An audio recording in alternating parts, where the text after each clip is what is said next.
In Psalm 54, David is facing trouble.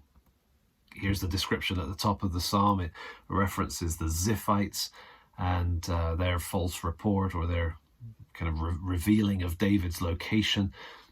1 Samuel 23 verse 19, potentially 1 Samuel 26 verse 1, you'll see kind of some of the background there.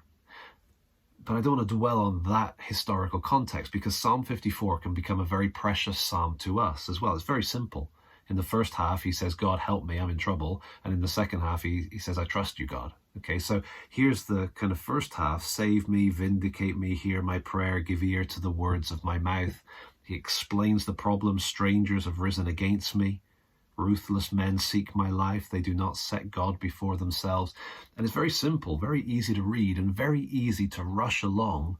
But notice the Selah, the pause, the break in the text. This is there to kind of give to us the opportunity to just let what we're reading soak for a moment, to allow the request that David's making, or the threat that David's facing, allow that to resonate with our own circumstance. Maybe you've been in this place where you feel threatened, where people are speaking against you, and you're crying out to God for vindication, or crying out to God for protection or victory.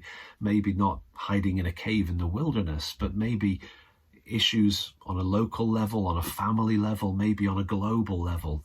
The threat can sometimes feel quite overwhelming. Well, pause and allow the reality of that to sink in. And then, with that established, you can move to the second half. Notice what we have in the second half. Interesting just to notice the tenses. Behold, God is my helper. The Lord is, present tense, the upholder of my life. That's the reality right now. And then verse 5, he will return the evil to my enemies. In your faithfulness, put an end to them. And then anticipating that future deliverance of God, that future act of God, or future answer to prayer, he says, with a free will offering, I will sacrifice to you. I will give thanks to your name, O Lord, for it is good. Interesting how after saying, this is my problem, he comes back to, this is reality. And if this is reality, that God is my helper and the Lord is the upholder of my life, then I can look forward to answered prayer and to the opportunity to give praise. But then what do we do with verse 7? For he has delivered me from every trouble. That's past tense. My eye has looked in triumph on my enemies.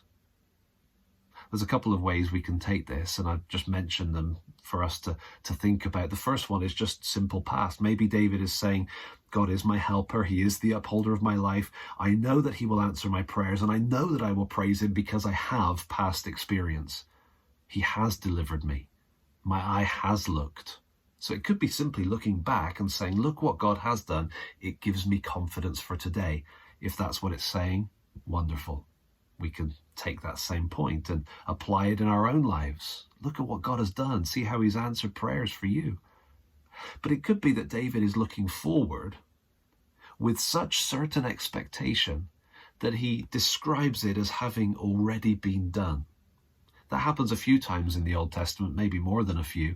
And as we see that kind of past tense used as if it's speaking of something already done, maybe that can be helpful for us too, that we can have such certainty that God is my helper, the upholder of my life, such certainty that he will answer our prayers and he will come through and we will be praising him for what he's done, that maybe we can all also kind of speak as if it's already done, right? We can sort of join in with David's confidence.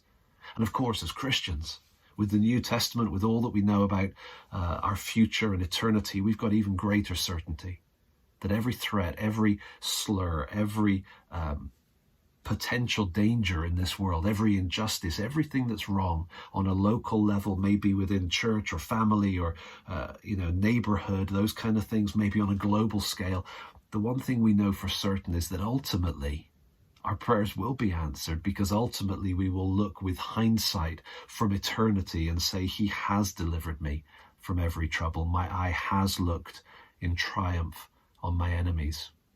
I hope that Psalm 54 can become as precious to you as it has been to me at certain times.